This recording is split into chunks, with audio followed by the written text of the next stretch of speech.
ইসরায়েলে ১৯৪৮ সালে যুদ্ধের সময় দ্রুজরা ইহুদিদের সাথে হাত মিলিয়ে আরবদের বিরুদ্ধে লড়াই করেছিলেন। পুরস্কার হিসেবে তারা অর্জন করে পূর্ণ নাগরিকত্ব এবং সেনাবাহিনীতে বাধ্যতামূলক অংশগ্রহণের সুযোগ। আজ আমরা ভিডিওতে আলোচনা করব দ্রুজ সম্প্রদায় নিয়ে। মধ্যপ্রাচ্যের দুর্গম পাহাড়ি এলাকায় বসবাস করা দ্রুজ সম্প্রদায় বরাবর রহস্যে ঘেরা।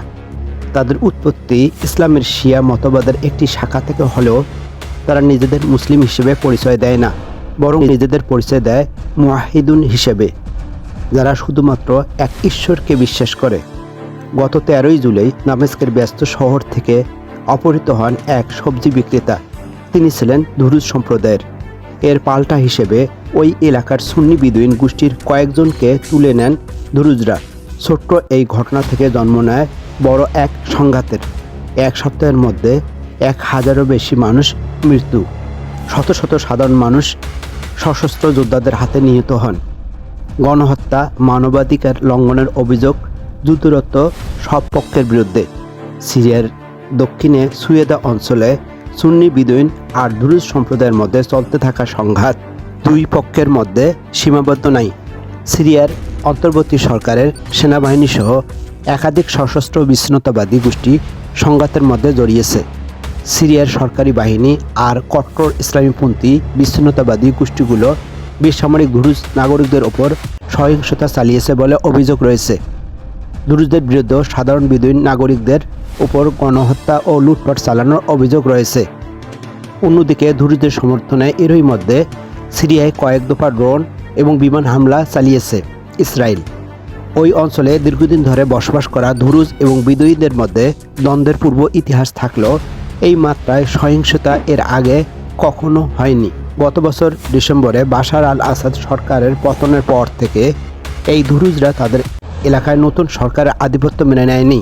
বিশ্বের মোট 10 লাখের মতো দ্রুজ মতাবলম্বীর মধ্যে 1.5 লাখের বেশি অবস্থান ইসরায়েলে এই দ্রুজ সম্প্রদায়ের একটা বড় অংশ ইসরায়েলের সেনাবাহিনীতে কাজ করে।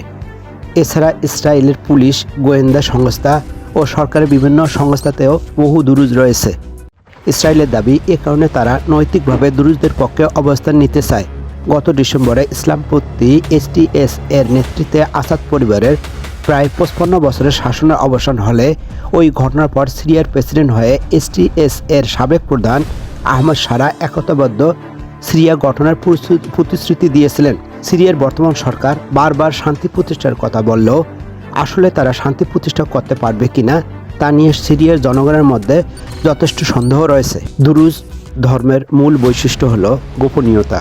তাদের পবিত্র ধর্মগ্রন্থ আল হিকমা সাধারণ মানুষের কাছেও গোপন। শুধু বিশেষভাবে নির্বাচিত উক্কাল নামের জ্ঞানী ব্যক্তিরা এই ধর্মের গভীর তত্ত্ব জানে। বাকিরা জুহাল বা অজ্ঞ হিসেবে পরিচিত। প্রতি বৃহস্পতিবার সন্ধ্যায় গোপন প্রার্থনায় মিলিত হয়, যেখানে জুহালদের প্রবেশাধিকার সম্পূর্ণ নিষিদ্ধ। মুসলমানদের যেমন নামাজ আছে, দ্রুজদেরও সেরকম নামাজ আছে, অনেকটা মুসলমানদের মতো। মুসলমানদের যেমন মসজিদ আছে, তাদের আছে খালুয়া, যেখানে তারা নামাজ আদায় করে এবং তাদের যে ধর্মীয় কিতাব আছে সেটা নিয়ে আলোচনা করে। নামাজে তারা সূরা ফাতিহার মতো একটা কিছু পড়ে, যেটা অনেকটা সূরা ফাতিহার মতো। তাদের ধর্মীয় উৎসবের মধ্যে মুসলমানদের যেমন ঈদুল আজহার 10 তারিখে ঈদ করে, তারা 1 থেকে 10 তারিখ পর্যন্ত উৎসব পালন করে এবং সর্বশেষ 10 তারিখে মুসলমানদের মতো পশু কুরবানি দিয়ে উৎসব সমাপ্ত করে। আর দ্রুজদের আরেকটা ধর্মীয় উৎসব হচ্ছে 25শে এপ্রিল হযরত শোয়েব আলাইহিস সালাম এর কবরে গিয়ে জিয়ারত করে এবং ধর্মীয় বিষয় নিয়ে আলোচনা করে। এই দিন ইসরায়েল সাধারণ ছুটি ঘোষণা করে। তাদের ধর্মগ্রন্থে মুসলমানদের যেমন 111টি সূরা রয়েছে, তাদের রয়েছে 111টি চ্যাপ্টার এবং এটা 6টি ভাগে বিভক্ত। এর মধ্যে কিছু অংশ আছে বাইবেলের, কিছু অংশ আছে কোরআনের, আবার কিছু অংশ আছে তাওরাতের, আবার তাদের একটা অংশ আছে রাসাইলে ইন অ্যাপোস্টল অফ ইন্ডিয়া, অর্থাৎ ভারতীয় যে ধর্মগ্রন্থ বেদ, উপনিষদ, তারপর হচ্ছে বুদ্ধের যে বাণী রয়েছে, এই জিনিসগুলো এর মধ্যে রয়েছে। তাওরাতে অর্থাৎ ইহুদিদের যেমন 10টি আজ্ঞা রয়েছে, তেমনি তাদের রয়েছে 7টি আজ্ঞা বা আইন বা নিয়ম, যেটা শোয়েব আলাইহিস সালামকে আল্লাহ তাআলা দিয়েছিলেন এবং এই 7টা বিষয়কে অবশ্যই মেনে চলতে হবে যে কোনো অবস্থায় এবং যে কোনো পরিস্থিতিতে। প্রথমটা হচ্ছে ওয়াননেস অফ গড, অর্থাৎ আল্লাহর একত্ববাদ।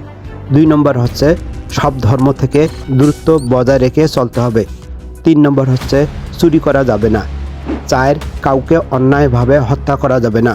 5 ব্যভিচার বা বিবাহ বহির্ভূত সম্পর্ক করা যাবে না।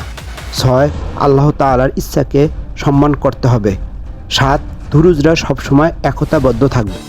শুধু তাই না, তারা হজরত মুহাম্মদ সাল্লাল্লাহু আলাইহি সাল্লামকেও নবী হিসেবে মানে, কিন্তু তারা বিশ্বাস করে যে নবুয়াত জিনিসটা সমগ্র পৃথিবীর জন্য একজনের কাছে আসে না, বরং বিভিন্ন ট্রাইব বা বিভিন্ন ধরনের সম্প্রদায়ের মানুষের কাছে আলাদা আলাদাভাবে নবুয়াত আসে। যেমন আরবদের জন্য আসেন হজরত মুহাম্মদ সাল্লাল্লাহু আলাইহি সাল্লাম, বনি ইসরাইলের জন্য মুসা আলাইহিস সালাম, ঠিক তাদের জন্য আসছেন সোহাইব আলাইহিস সালাম। সোহাইব আলাইহিস সালামকেই তাদের মেনে চলতে হবে।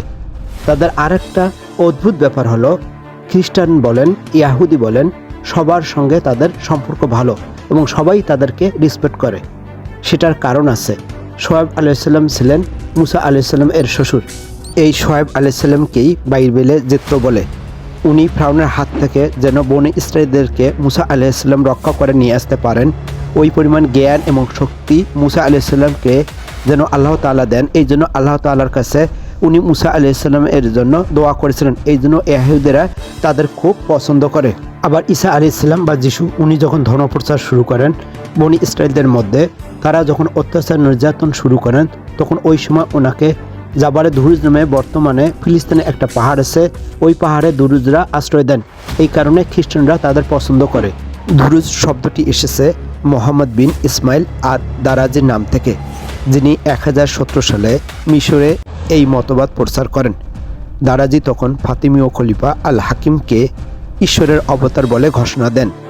এই মতবাদ প্রচার হওয়ার পরপরই কায়রো রাজপথে শুরু হয় রক্তক্ষয়ী সংঘর্ষ। 2 বছর পর আদ-দারাজির রহস্যময় মৃত্যু হলে পরিস্থিতি হয়ে ওঠে আরও জটিল। নতুন নেতা হামজা বিন আলী দুরুজদের জন্য এক নতুন ধর্মীয় কাঠামো তৈরি করেন। কিন্তু 1021 সালে রহস্যজনকভাবে নিখোঁজ হওয়ার পর দুরুজদের উপর নেমে আসে নির্যাতন। তখন তারা অনেকটা বাধ্য হয়েই আশ্রয় নেয় সিরিয়া এবং লেবাননের দুর্গম পাহাড়ি জনপদগুলোতে। নিজেদের ধর্মীয় বিশ্বাস, সামাজিক রীতিনীতি তারা লুকিয়ে রাখে পাহাড়ের গভীরে। 1043 সালের পর নতুন সদস্য নেওয়া বন্ধ করে দেয় দুরুজরা। তখন থেকে কেউ নতুন করে দুরুজ হতে পারবেন না, কেউ আবার বেরোতেও পারবেন না। ফলে নিজেদের মধ্যে বিয়ে এবং সামাজিক বন্ধনের মাধ্যমে হাজার বছর ধরে তারা টিকিয়ে রেখেছেন তাদের এই স্বতন্ত্র পরিচয়। বর্তমানে মধ্যপ্রাচ্যে প্রায় 10 লক্ষ দুরুজ জনসংখ্যার মধ্যে 5.5% লেবাননের, সিরিয়ায় 3% এবং ইসরায়েলের 1.6% জনগোষ্ঠী দুরুজ। ইতিহাসে তারা বারবার অস্ত্র ধরেছে। 1925 সালে সিরিয়ায় ফরাসি শাসনের বিরুদ্ধে দুরুজ নেতা সুলতান আল আতরাসের বিদ্রোহ হয়ে ওঠে তাদের জাতীয় মুক্তি সংগ্রামের ভিত্তি। স্বাধীনতার পর দুরুজরা সিরিয়ার রাজনীতিতে সক্রিয় থাকে এবং তার সুফল ঘরেও তুলেছে। লেবাননের জুমপ্লান বা আরসালান পরিবারের মতো নেতারা দেখিয়েছেন সংখ্যায় কম হলেও কীভাবে জাতীয় রাজনীতিতে ভারসাম্য বজায় রাখা যায়। ইসরায়েলে 1948 সালের যুদ্ধের সময় দুরুজরা ইহুদিদের সাথে হাত মিলিয়ে আরবদের বিরুদ্ধে লড়াই করেছিল। পুরস্কার হিসেবে তারা অর্জন করে পূর্ণ নাগরিকত্ব এবং সেনাবাহিনীতে বাধ্যতামূলক অংশগ্রহণের সুযোগ। অন্যদিকে গোলান মালভূমির দুরুজরা এখনও নিজেদের সিরীয় নাগরিক হিসেবে পরিচয় দেয়। তারা কখনোই ইসরায়েলের নাগরিকত্ব নিতেও রাজি হয়নি। সাম্প্রতিক সুয়েদা সংঘাতে ইসরায়েলের হস্তক্ষেপ মূলত নিরাপত্তার স্বার্থেই। সংঘাত ছড়াতে থাকা অঞ্চলটির পাশেই অবস্থিত সিরিয়ার অধিকৃত গোলান মালভূমি। সিরিয়ার দুরুজদের পরিস্থিতি জটিল হলে তার প্রভাব পড়ে ইসরায়েলি দুরুজদের উপরও।